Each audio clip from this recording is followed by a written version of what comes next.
Hey internet friends, to speak about Israel and the extreme Zionist influence over our government is a discussion that should really be taking place, but is muffled by accusations of anti-Semitism. Often when there is dissent expressed in the United States against policies of the Israeli government, people here are called anti-Semitic. What is your response to that as an Israeli Jew? Well, it's a trick. We always use it. When from Europe somebody is criticizing Israel, then we bring up the Holocaust.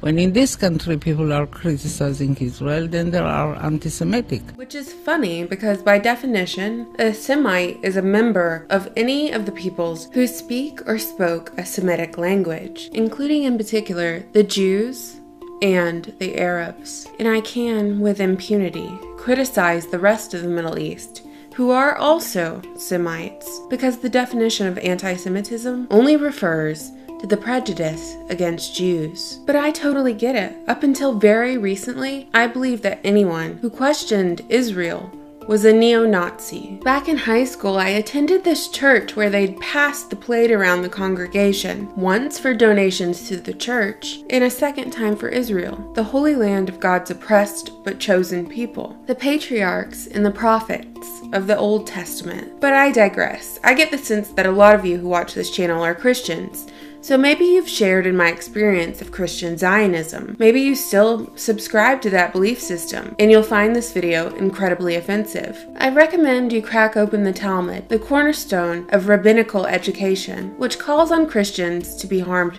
both directly and indirectly. But I'm sure I'll have someone comment saying the mere fact that I brought up the Talmud is anti-Jewish slander. It's old religious fanaticism, and since I'm not Jewish, I couldn't possibly understand the laws that are written and quote them in context. But on the flip side, we can bring up any other religious text like the Quran and pick it apart with virtually no repercussions. The time is drawing near when the window of opportunity to speak freely will eventually vanish. In some parts of the world, there are laws and consequences for anti-Semitic speech. And day by day, the internet is becoming more and more censored for those of us who just want to know the truth about the Middle East. And in doing so, we have to take Israel into consideration because they're part of the Middle East. And to further that problem, Israel has hired university students to post pro-Israel messages on social media networks without needing to identify themselves as government-linked. I came here to learn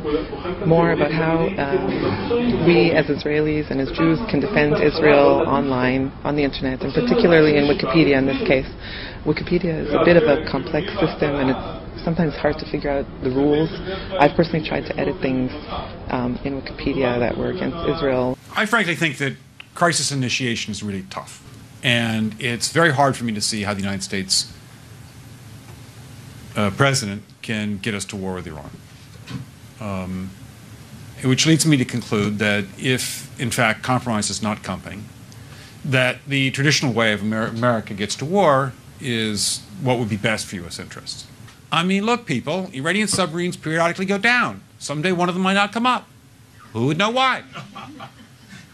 We can do a variety of things if we wish to increase the pressure. I'm not advocating that. Have you ever heard about the day Israel attacked America, also known as the USS Liberty incident of 1967? During the Six-Day War, 34 American servicemen were slaughtered and 173 more were wounded after Israeli forces repeatedly attacked the USS Liberty in international waters. The Liberty was not a battleship and was entirely unable to defend itself. For decades, the US government threatened survivors with jail if they spoke about it and kept the truth from the public. Survivors of the attack have long maintained that Israel intended to kill the entire crew and sink the USS Liberty as a means of scapegoating the blame for the incident onto Egypt. But why would Israel want the US to believe that Egypt was responsible for the attack? It's a classic false flag, right? Shifting the blame for an incident as a means of drawing the president or the US public into declaring war on Egypt. While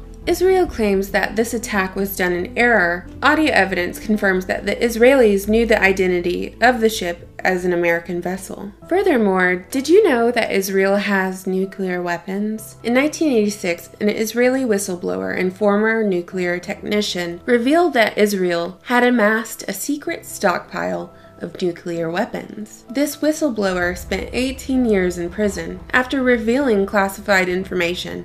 And in 2014, a lawsuit was filed against U.S. charities that funded Israel's secret nuclear weapon program. I don't know all the facts. I don't think we all know all the facts, but I was deeply concerned that this could have been, another organized, highly organized attack on the country. And it still may be. Again, I don't know the facts, but I do know that it's really hard to protect the homeland. What has the media told us about 9/11? Before the attacks, there were many stories coming out about Israeli espionage on the United States. Did you know about the Israeli art students who occupied 2 entire floors of at least one tower?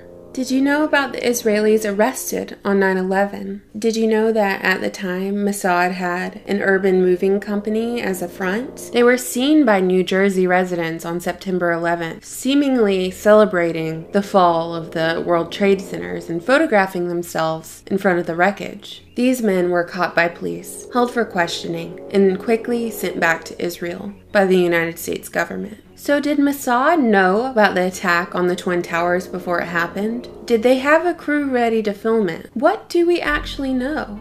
Very little, because it's anti-Semitic to bring it up. What has the media told you about the Israeli-Palestinian conflict? Israel has successfully wanted to prove to the world that it is an innocent victim of the Palestinian violence and terror, and that the Arabs and Muslims have no other reason to be in conflict with Israel except for an irrational hatred of Jews. And most of what we see on the news is Palestine as the aggressor and very little of how Israel responds. And don't get me wrong, Israel has a right to defend themselves from attacks. But for over 5 decades now, they have killed Palestinians with impunity. There seems to be a hierarchy of death propagated in our media, and when we see certain groups of people as less than other groups of people, that's when the injustice occurs, unchallenged and leaving room for prejudice to fester. An example of this would be Israel's use of white phosphorus targeting densely populated areas of Gaza. So this is basically something that is mandatory, that every congressperson has to sign, saying that, Jerusalem, you said, is the capital of Israel, and what else? You make a commitment that you will vote to support the military superiority of Israel, that the economic assistance that Israel wants, that you would vote to provide that. What have you learned about ISIS from the media? I've learned that ISIS has attacked the USA. ISIS has attacked France. ISIS has attacked the Philippines. ISIS even boasted that they were going to destroy Kaaba in Mecca. But ISIS doesn't attack just around the corner Israel. I guess they would rather attack distant countries. In 2015, Syrian President Assad spoke about the connection between ISIS and Israel. He responded for the first time to an airstrike attributed to Israel, saying it's very clear that Israel supports the rebels, because whenever we make advances in some place, they attack in order to undermine the army. That's why some in Syria joke, how can you say that Al-Qaeda doesn't have an air force? They have the Israeli Air Force. Even as early as this morning, a Syrian UN envoy claimed that Israel was directly supporting ISIS by bombing regime sites. There have been claims made that Israel is the largest buyer of ISIS oil, but whenever I search for sources to verify or debunk this claim, all I find are long rants on anti-Semitism. In 2015, NATO said it wouldn't send ground troops in to fight ISIS. Is it because ISIS is actually our ally, and the goal is to overthrow Assad in Syria and install Israel and United States friendly puppet government instead of the Russia-Iran puppet that's currently in place? I'm just really, really confused. Israel can stop ISIS, but they can't stop people from throwing rocks at them. Do I have it right? I'm just really confused because in order to have clarity on something, one must have answers to their questions. And in order to get answers to your questions, it must first be acceptable to ask them. When I see things like evidence in the money trail to support that my government is acting like a cheap whore, selling out to the highest bidder, it makes me think that we'll never find anything that remotely resembles peace, as long as the wolves among people are above the law.